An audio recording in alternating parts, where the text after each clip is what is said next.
about the importance of Himalayas. First point, Himalayas blocks southwest monsoon and cause heavy rain to North India. What's the first point?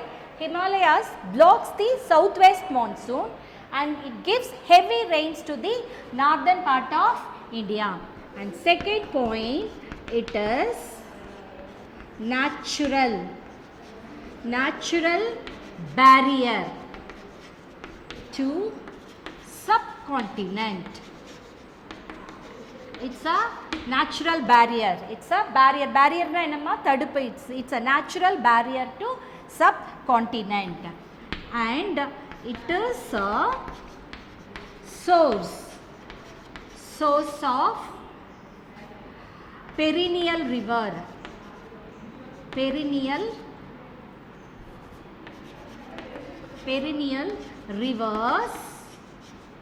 such as Indus, Ganges and Brahmaputra,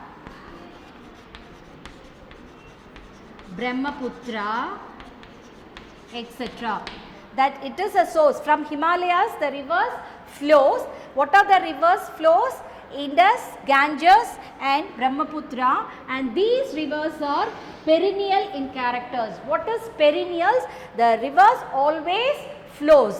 Non-perennial, it's the rivers flows only when it gets rain. This is the difference between perennial and non-perennial. So because it has a many glaciers, it is a source of perennial rivers and it is from Indus, Ganges and Brahmaputra, etc. And the fourth point is the northern mountain. The northern mountain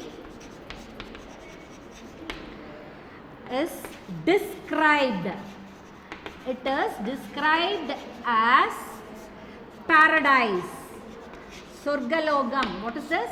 It's called as Sorgalogam. Described as paradise of tourists due to its natural beauty. So, the northern mountain, Himalayas, is described as a paradise of tourists. It's an important place for the tourists because of its natural beauty. And the fifth point is many hill stations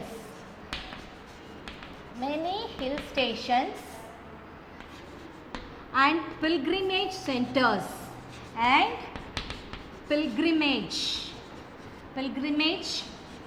centers like Amarnath, Kedarnath and Vaishnavi temple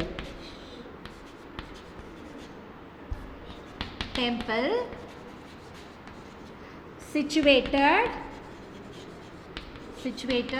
here. So this is also one of the importance of the Himalayas. Many temples, pilgrim centers and hill station are situated in this place. And the sixth point, it is a raw material. To many forest based industries.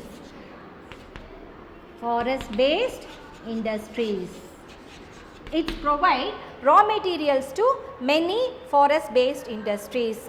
Because it consists of many forests, we can get timber from that, and the industries using that timbers can get the raw material from Himalayas. So it is a raw material to many forest based industries. It provides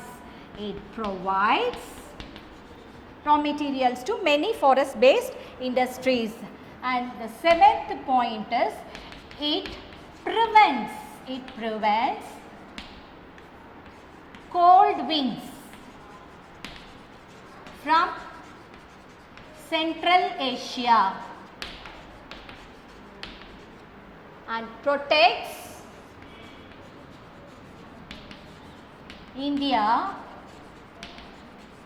from severe cold. So, it prevents cold wind from Central Asia. If we don't have Himalayas, the cold will enter into India from Central Asia. So, the Himalayas prevents cold winds from Central Asia and it protects India from severe cold. And the last and the 8th point is Himalayas is renowned for rich biodiversity. It has many biodiversity. பலவிதமான உயிர்கள் will be in Himalaya. So, Himalaya is renowned. Renowned is nothing but famous. What is children? Famous. So, Himalayas is famous for rich biodiversity. These are the importance of Himalayas. Once again, I will tell you what are the important. This is a very important question for the public exam children. So, be careful. Importance of Himalayas. First one is Himalayas block the southwest monsoon and cause heavy rain to North India. And next, it is a natural barrier to subcontinent. Already told you what is subcontinent. It should possess all the features like island, peninsula, coastal plain. So, India possesses all these character. So, India is a subcontinent. So, it is a natural barrier. Himalayas is a natural barrier to our subcontinent. And it is a source of many perennial rivers. What is perennial rivers? The water always flow in the river, and such as Indus, Ganges and Brahmaputra. And the next point is the northern mountain is described as a paradise of tourists because due to its natural beauty. And the 5th point is many hill stations and pilgrimage centers like Amarnath, Kedarnath, Badrinath, Vaishnavi temple situated here. And it provides raw materials to many forest based industries, and it prevents cold winds from Central Asia entering into India and protects India from severe cold. Otherwise, if we don't have Himalayas, we will get severe cold from Central Asia. So, in that way it protects India. Then next, Himalaya is renowned, famous for rich biodiversity. Then we will go for the next one, northern plain.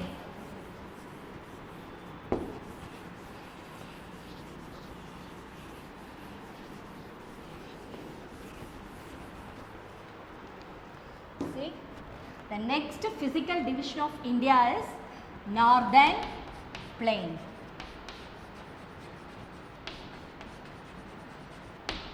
So, where it extends from children, the plain extended across the 7 North Indian states. 7 sisters, you know what are the 7 sisters? Manipur, Assam, Nagaland, Tripura. These are all called 7 sisters, Arunachal Pradesh. So, these 7 North Indian states. North Indian states.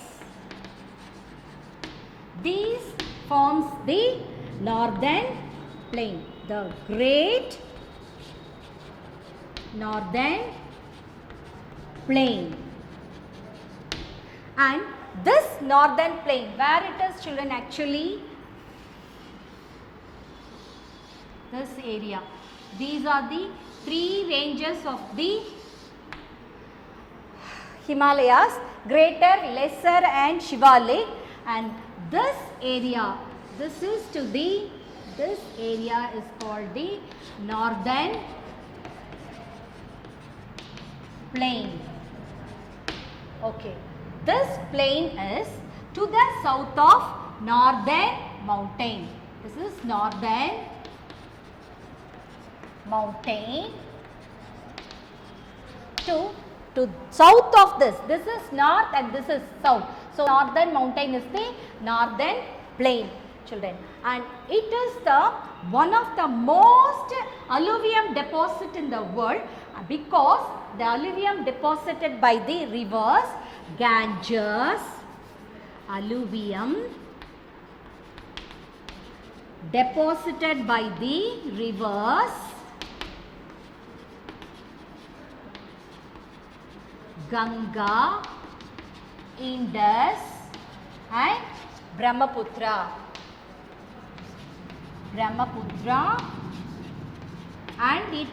And their tributaries, Kilayarigal, tributaries.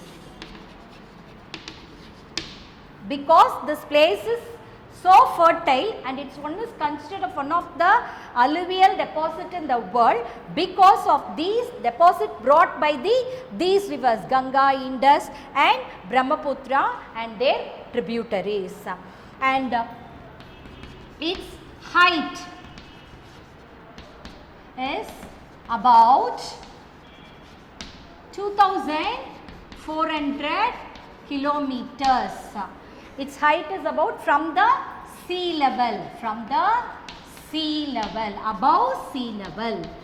That is nothing but from the sea level, it is 2400 meters. 2400 meters, and its width varies from 240 to 320 kilometers, and the width increases from west to east. East side its width is less when compared to the west side. So, that is why the width increases from west to east. And how much area? The northern plain, this area, how much it covers 7 lakhs square kilometers. So, the northern plain, it's covered by 7 lakh square kilometers. So, this is formed because of the main 7 North Indian states, and it lies to the south of the northern mountain, and this plain is very fertile.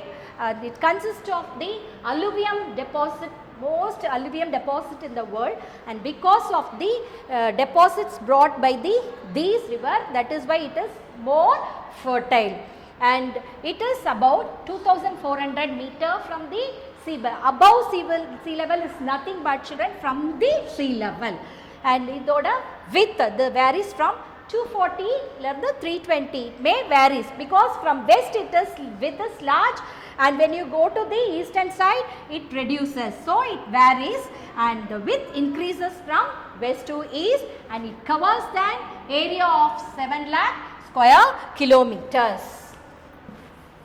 Then we will see about the characteristics of the sediments.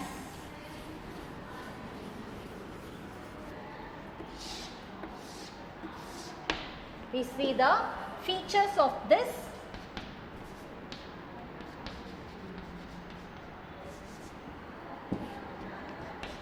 The northern plain features.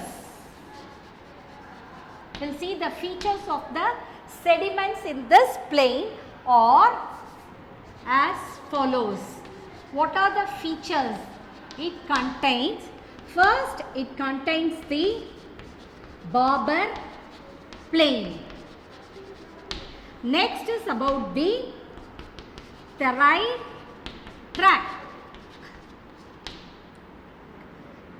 plain.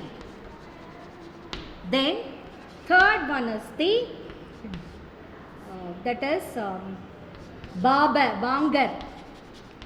Bangar plain, and the fourth one is Khadar plain, and fifth one is, children, Deltatic plain.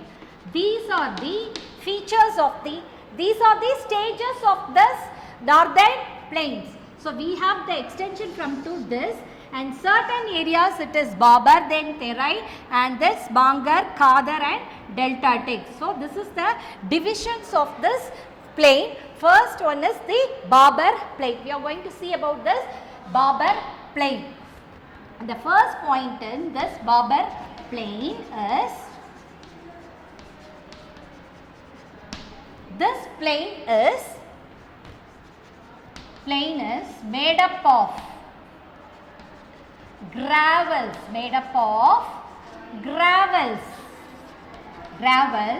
and unassorted sediments. What's the meaning for this, children? Nothing but this gravel is the charal man abdin solvanga. This is charal. What is this? Charal. And this unassorted, it's not differentiated. We have many types of stone. This is what a unassorted sediments brought by the main Himalayan rivers.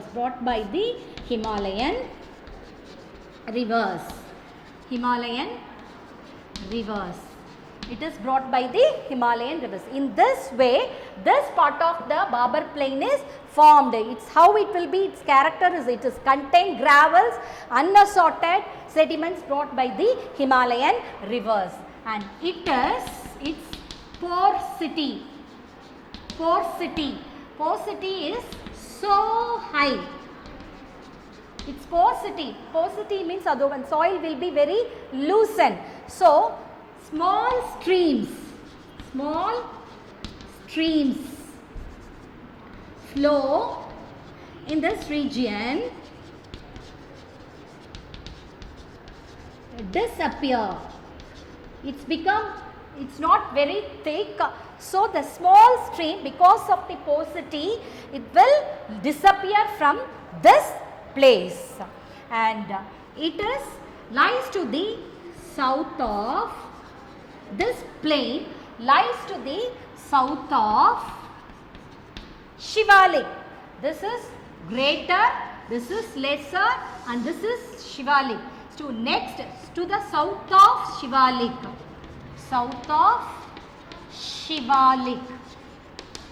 It lies to the south of Shivalik. It lies to the south of Shivaliks, and it is not should, and its width varies. That is this width. Its width varies from 8 to 15 kilometers. How it will be, children? Its width is not equal, and it varies from 8 to 15 kilometers. And this plain, Babar plain, is not suitable for the cultivations. It is not suitable for cultivation. So what are the plants you can see here? The big trees with large root. Big trees with large root can be seen or only survive in this region.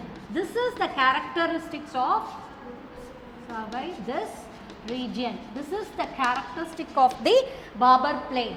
Once again, I tell you about the Babar plain, and it is formed because of the gravels and unassorted sediments. Gravels, I told you what is it, Saralman, unassorted, not differentiate the stones, sediments brought by Himalayan rivers. And its porosity, that is very soft, and its porosity is so high. So small streams, chinna odegal, not a big river, small streams flow in this region disappear. When comes into this area, it will disappear, and it lies to the south of the Shivalik, and its width varies from 8 to 15 kilometers. And it's not suitable for cultivation, children, because the sand is very porous. It's not suitable for cultivation, and only the plants have that large root can survive in this region. The second one is the Terai plain.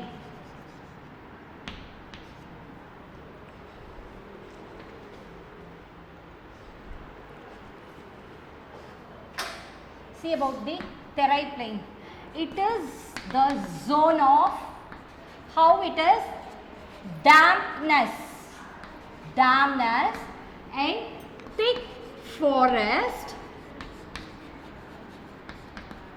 and rich wildlife. How it will be this region, that is very porous, and because of formed by those rivers, and it is gravel barbarous, and this zone is of dampness, that is very marshy. It's very marshy and thick. It consists of thick forest and rich wild. It consists many wild animals. And second is, this plain lies to the south of Barbar plain. This lies to the south of the Barbar plain. And third is, its width is from 15 to 30 kilometers, and the width is narrow. Its width is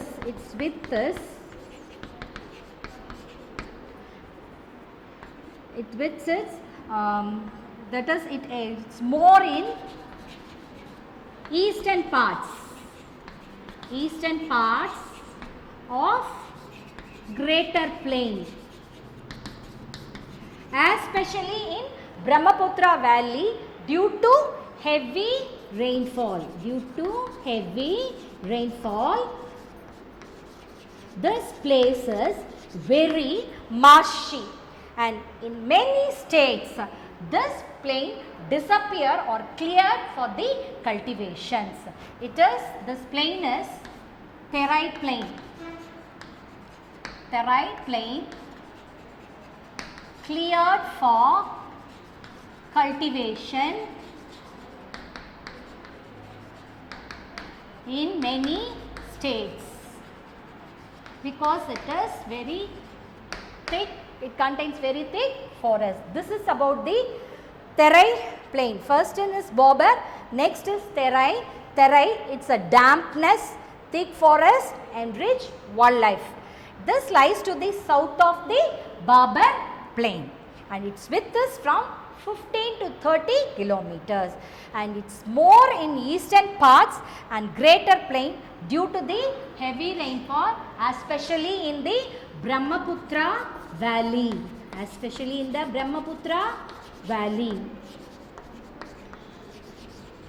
And in many states, the Terai plain is cleared for cultivations. And then next one we are going to see about is the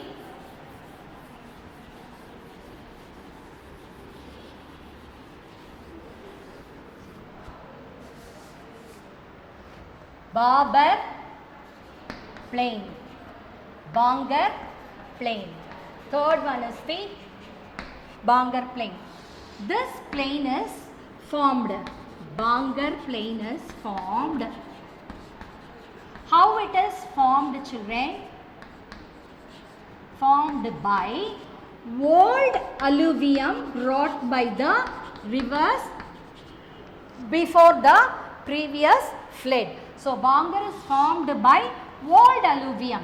Bangar is always refers to old alluvium, and this Bangar plain lies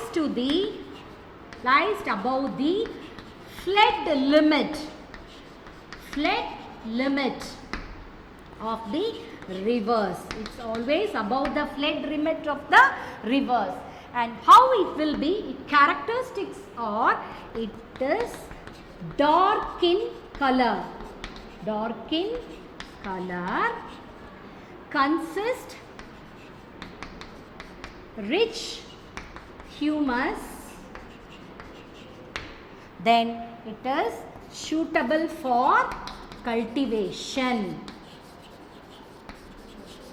and this is suitable for cultivation.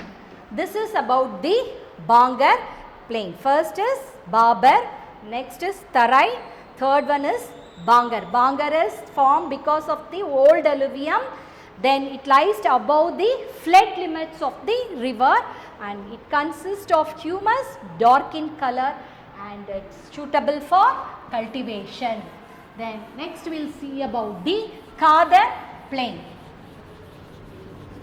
Khadar plain. Fourth division of this northern plain is Khadar plain. So, this is the new alluvium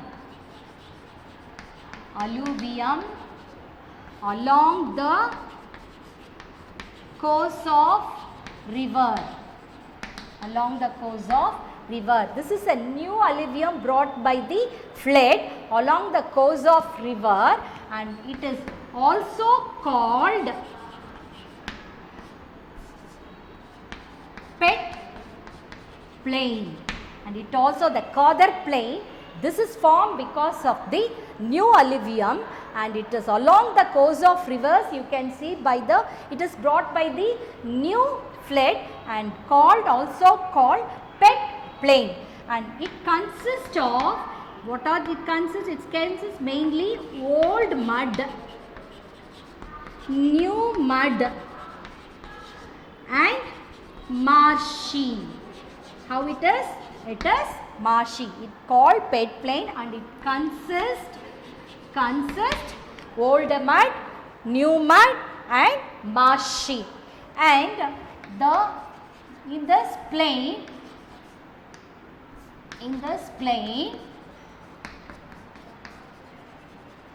they have uplands. They are called chars. The uplands of this plains are called chars and the marshy areas are called pills. Uplands are called chars and marshy areas called pills. This is about the features of the northern plain. First one is Babar, next is Terai, then Bangar, Khadar and Deltatic plain. Okay children, this is about the northern plain. Then we will go for the next division of India, that is Deccan Plateau.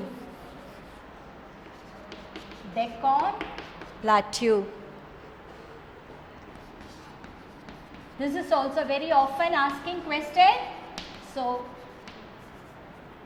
carefully notice this.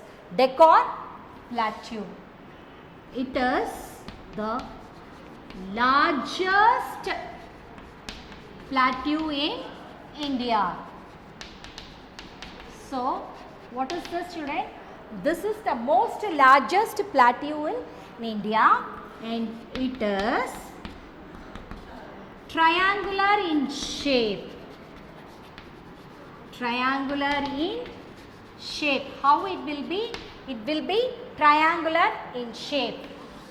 This area is called the Deccan Plateau. This area is called the Deccan Plateau and it is triangular in shape. It is also called as a peninsular plateau. What is this children? Peninsular plateau. Why it is called as peninsular plateau? What is peninsula? The land is covered by 3 sides on water and 1 side is on land, that is called a peninsular plateau.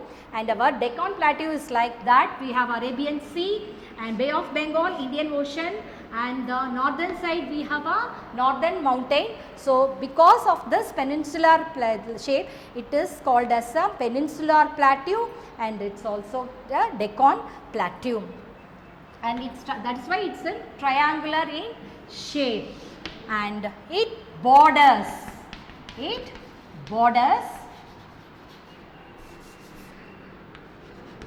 Western Ghats, then Eastern Ghats in the east, and Satpura ranges in the south. Satpura ranges in the south. This is the borders of the Deccan Plateau. Can you see this? This is what the Eastern Ghats. This is Eastern Ghats, and this is Western Ghats, and this is river Narmada and Tapti. On top of this we have a Satpura range. Satpura range. To the, this is to the north of the, okay. On this north we have the Satpura range. East we have Eastern Ghats, that is the eastern parts, and Western Ghats on the western side, and the north we have a Satpura range, and this is its border, children. And its fourth point is the height varies from 500 to 1000 meters, and it covers an area of 7 lakh. The total area of this region, the total area is 7 lakh square kilometers. So it covers 7 lakh square kilometers.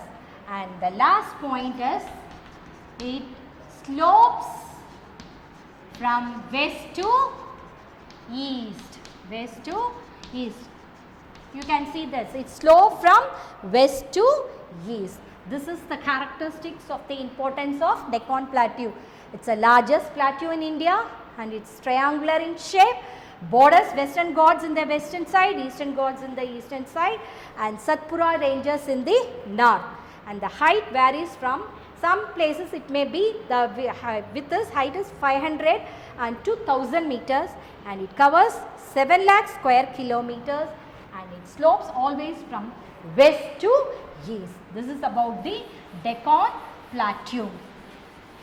Next we are going to see about the next physical division, the western and eastern coastal plains.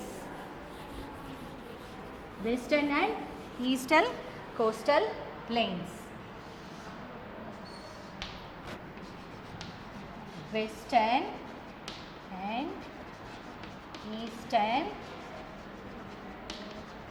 coastal plain. Western and eastern coastal plain.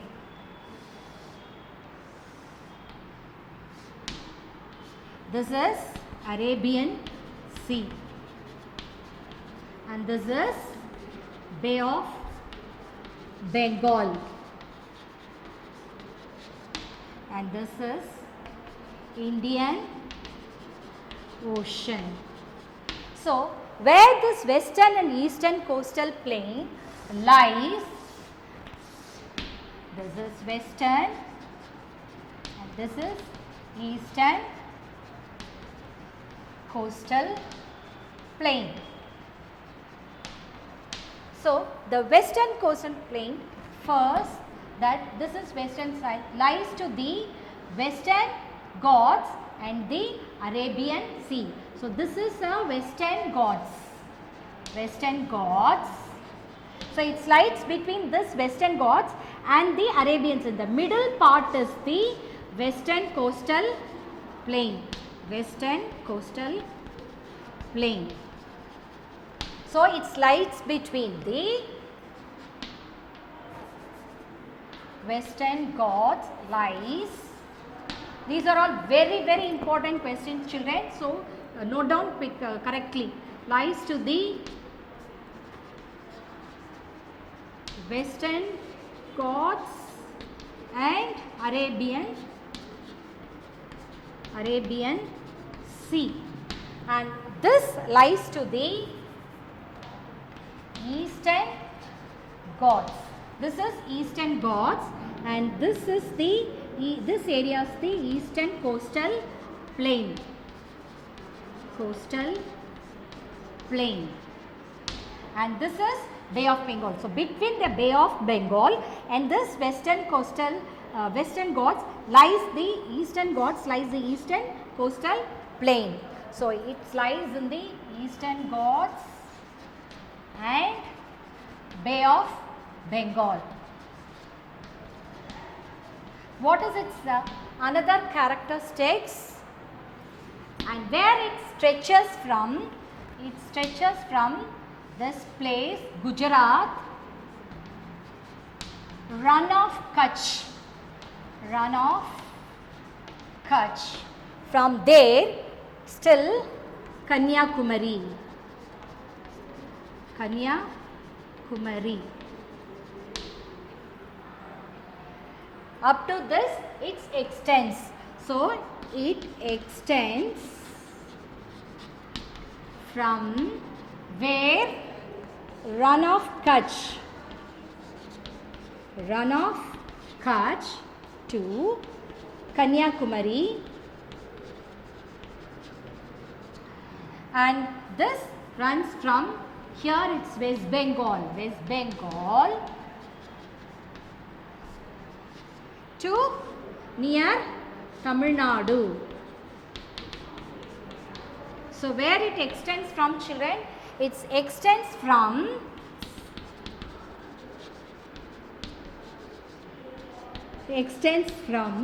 West Bengal to Tamil Nadu. And the third point is, this consists of, it has many sandy beaches. It has many sandy beaches, lagoons. What is lagoons? The water from the sea or surf. When flood comes from the river, the water is separated and make it as a lake. That is called as a lagoon. So it has many sand beaches, lagoons, mud flats and residential hills. It got many hills. This is about the Western Ghats, and Eastern Ghats consist of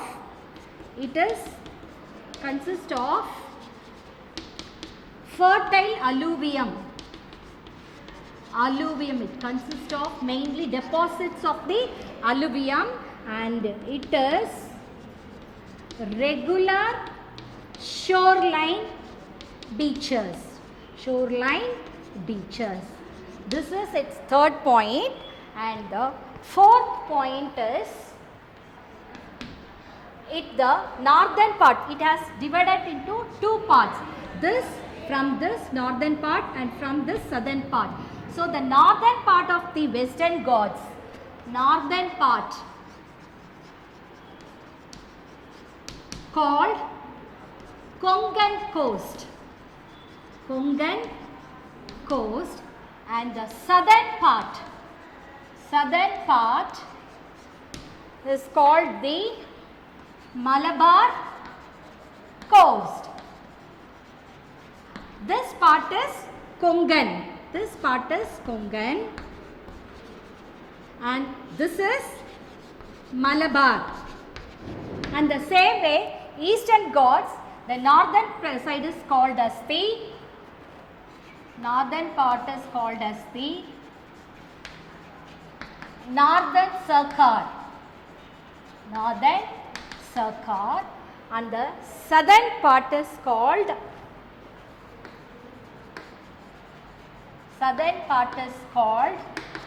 Coromandel coast. So this is about your Western Ghats and Eastern Ghats, children, Western Coastal Plains.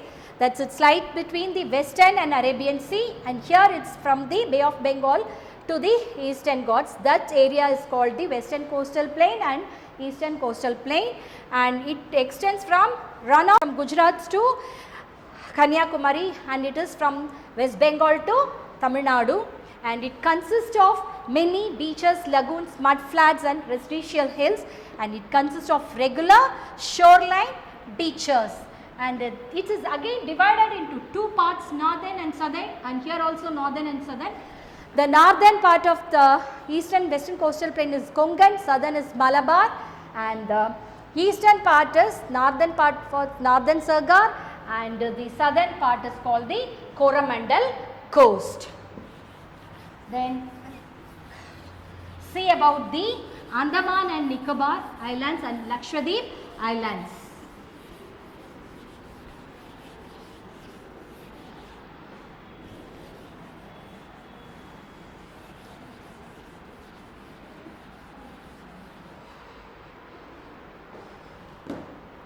And the fifth one is islands.